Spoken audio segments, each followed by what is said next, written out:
Hey, it's Tony Butler again, and today we're going to talk about what are the first things that you should think about when you're starting a new business. And I just did a consult with a young gentleman who's got a business idea, and he asked me for some help putting together a business plan.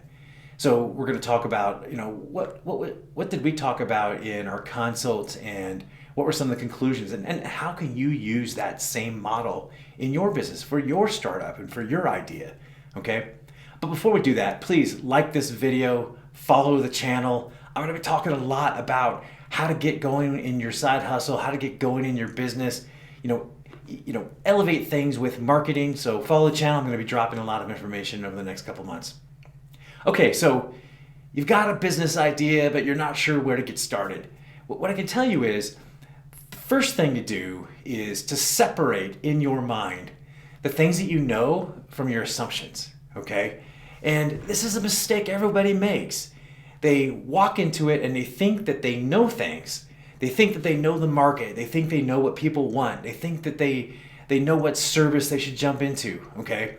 And let me just disabuse you with this idea is that you don't know much, okay? Most of the time, you don't know anything for real. Now, let me help you understand something. The difference between knowing and guessing is evidence. It's data, okay? So you have a business idea that you think people would buy. Maybe it's a product or a service. Well, guess what? The only people whose opinion matter are people who are going to give you money, okay? So what I like to always do is, do a test. Sometimes I will write an offer and put a small campaign behind something to see if people have interest in something for a product that doesn't exist yet, okay? Because I want to test to see, does it have any kind of pull to them? Do they have any kind of interest whatsoever? And so you can do a really easy test. You create a small ad, create a landing page, and on the landing page you just say, hey, coming soon, leave your information and we'll tell you more. And then what you do is you run the ad with some good copy that kind of embodies the idea. And you could do this for a couple of $100. You can put it up in an hour if you're really good at it. And now, why would I do that? The reason that you do it is because you want to start getting an idea of if your business idea has any legs whatsoever, okay? Now, if it's a copycat idea and you see, all right, in my town, there's people selling Facebook ads to local businesses and things like that, okay, well, you can test those out too. You kind of know that they'll probably work. But if it's something that's kind of new, if it's a new service, a new product, something, or maybe it's a new iteration of one, then you want to test it. You don't want to just start jumping right in and creating and wasting a lot of time. I know some companies, they always talk about, hey, create a minimum viable product and then go to market with that. And that's definitely a good idea in certain aspects if you're doing like software or an app of some sort, okay? But for others, like a small business or a service-based business, you want to test early on, is there appetite? Next, the thing you're going to start thinking about once you run a little test is, how easy is it to access customers, okay? Do I have access to the customers? Is it through advertising? Is it local? Is it through networking? Can I run ads in a magazine? Is it direct mail? Like, how am I going to grow that business? How am I going to acquire customers? And what you want to try to do is start to put together the pieces of the puzzle to understand is how much will it cost to get my first few clients, okay? Now, these are all money questions that I'm talking about. That's why we do early testing.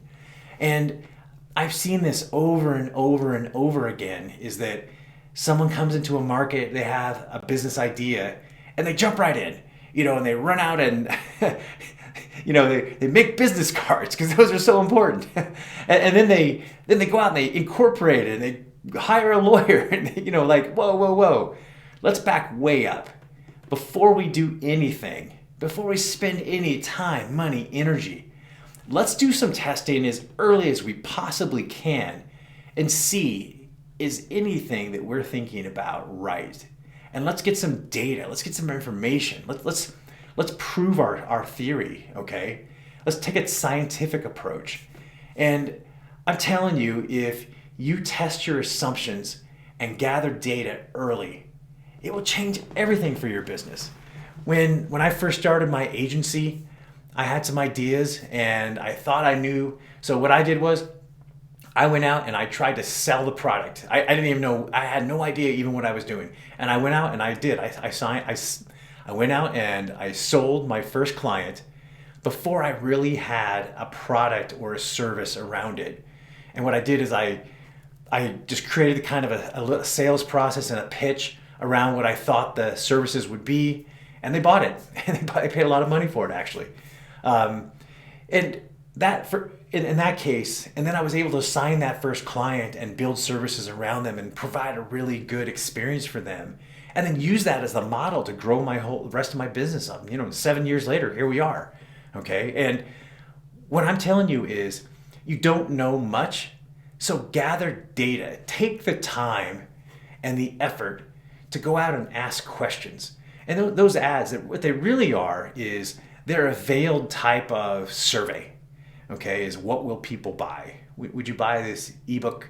Will you buy this course? Will you buy this marketing service? Those are the things that I do, so I know a couple things. But it could be, hey, will you buy this new backpack that I've just designed, or t-shirts or jujitsu class, whatever it might be. Test, test, test. Throw your assumptions all on paper and then figure out how to test them as quickly as possible on real people. Now, let me caveat this. Don't ask your relatives. Leave your friends out of it. They're probably not the target market, and they're just going to give you bad information, okay? The worst kind of information. They're going to give you opinions that don't matter. Look, unless they're in your target market and they're willing to give you money, then they're not qualified to tell you if it's real and it's good or bad or not. One of the worst pieces of feedback I get in my business is, I go to a client, they hire us, I write copy for them, and then someone in especially if it's a big company, someone on the executive staff will read something that we wrote and he'll say, well, I would never buy from that. And I'm like, well, you're not in the target market at all. Like, you're diametrically opposed to them. This copy was written for teenagers and you're a 50-year-old guy, like you have to be in that target market to understand, does anything matter? Does the data matter? So throw your assumptions aside, gather some data, run some advertisements, do some surveying, talk to people, and then you'll understand if you have a viable idea or not, okay? And you can start moving forward, kind of inch. And I like to do lots of testing early on. Okay, so that's the first step, is throw your assumptions out the door and start gathering real data. All right, this is Tony Butler. Until next time, be well.